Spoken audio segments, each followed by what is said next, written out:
It's quite the find.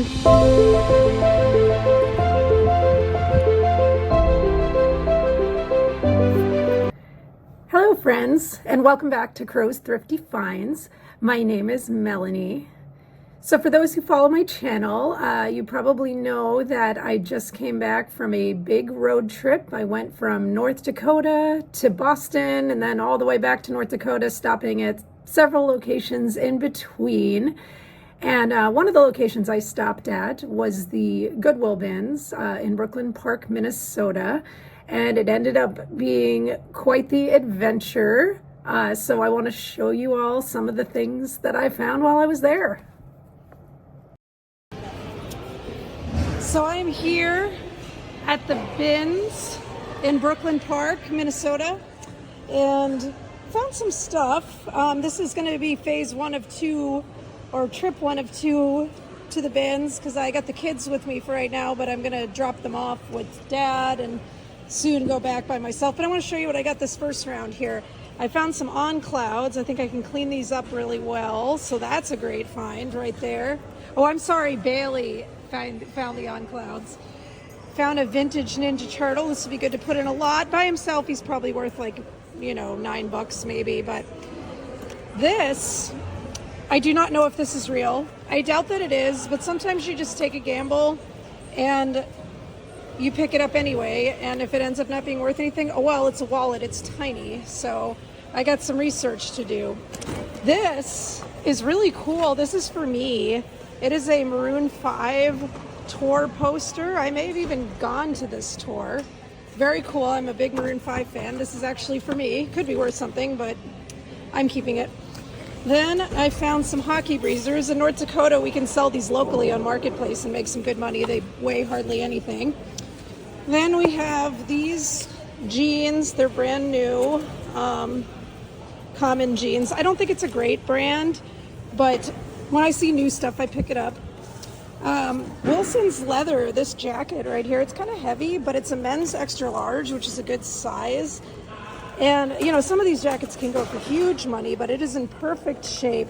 So I'm gonna take it, and hopefully it's a good gamble.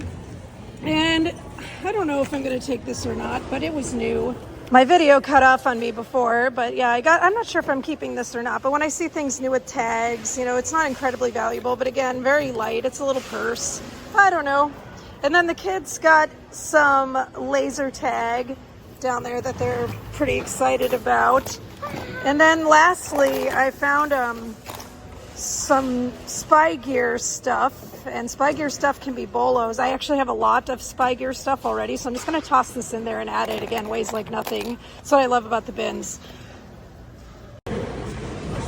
Day two at the Bins. Been a good day for vintage toys. I had this puppet as a kid. I think I can get in like the mid-20s for it if I decide that I don't want to keep it, because it's tempting. Then we got this Wrinkles dog, probably low 20s. Then I got this really cool Cadillac car. It's supposed to make noise. I'll have to test it, but these can sell in the 30s. So that was a good pickup.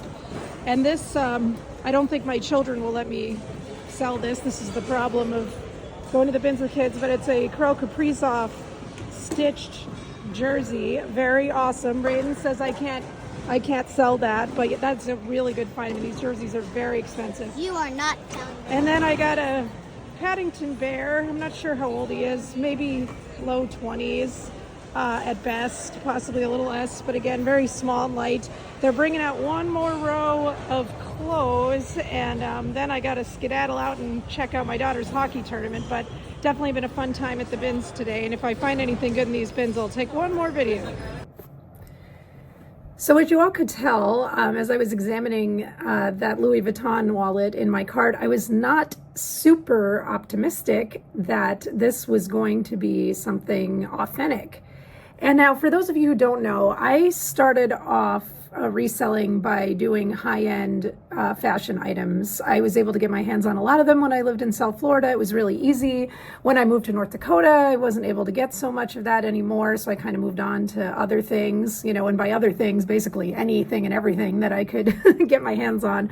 So I have a pretty good knowledge of authenticating Louis Vuitton stuff, but I didn't really closely examine the wallet at the time because I was just so skeptical, because who finds anything authentic at the bins? Well, I did. I did. And I have the wallet right here. Now, I started looking at it. I looked closer, and as I'm looking at things, everything's checking off. All the boxes are checking off.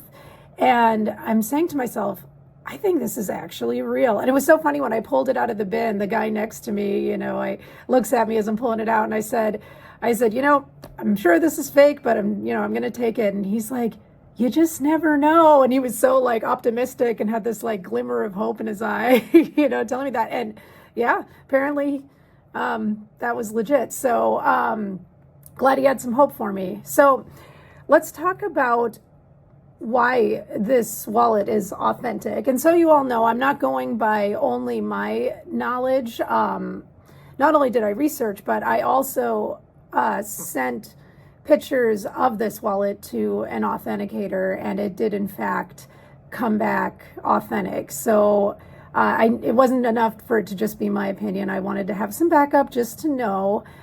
So yeah, let's talk about it.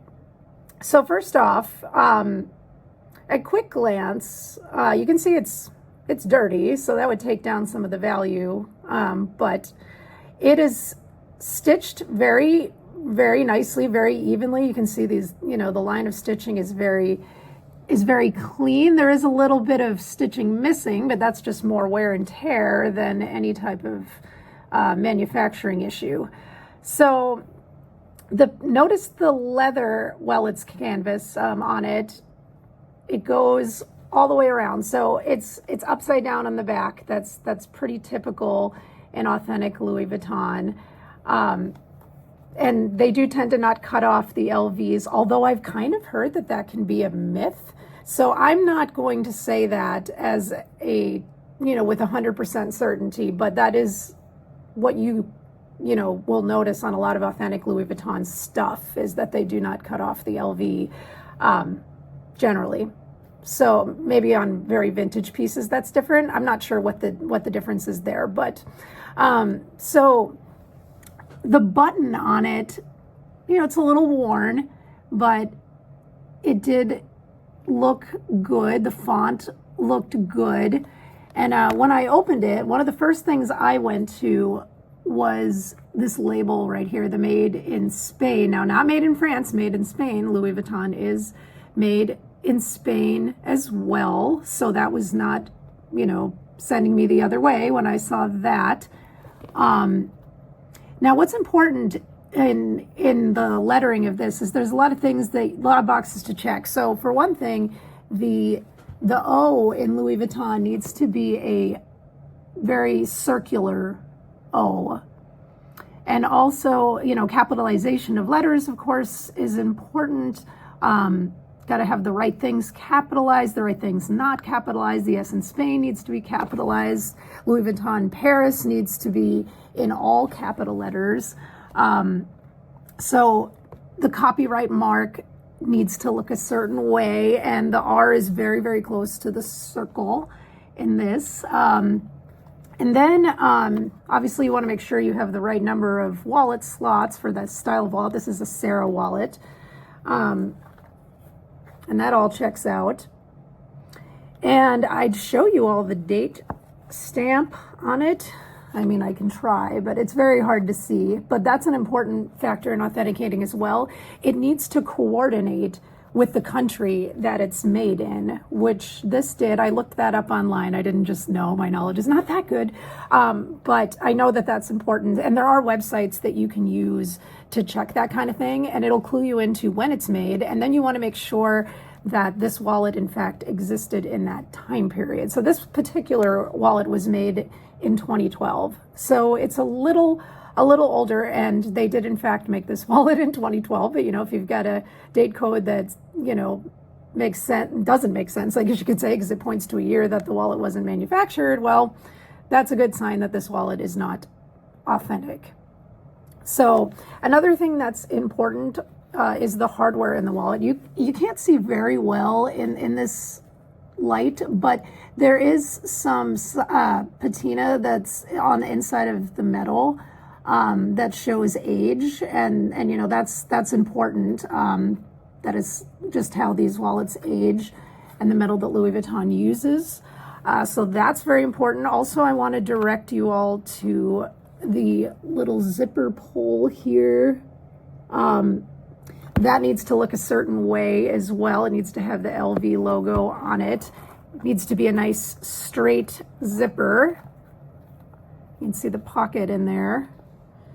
So yeah, this wallet's pretty worn, but what's making it look worn is normal aging. And you can see the zipper's very taut and straight.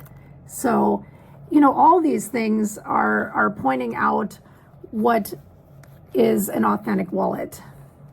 And I'm keeping this wallet.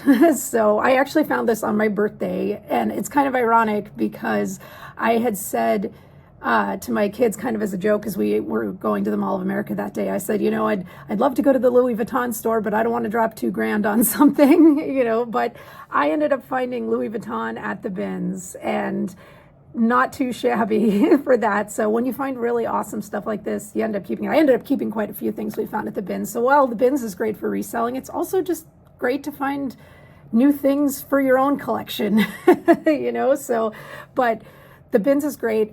I love the bins. I love the treasure hunting aspect of it. I can't wait to go back. The nearest one to me is, well, pretty much the one that I was at. That was on the way home that we went there. Which is, you know, almost 5 hours away. So I don't get to go there a lot, but I just love to go when I do. So hopefully this video today kind of inspired you to, you know, go treasure hunting yourself and see what you can find, whether you're looking to resell or just find more items for your collection. So hopefully this video was good, and you can definitely smash that like button if you like it, and subscribe to my channel if you haven't already. And until next time, this is Melanie with Crow's Thrifty Finds. I'll see you next week.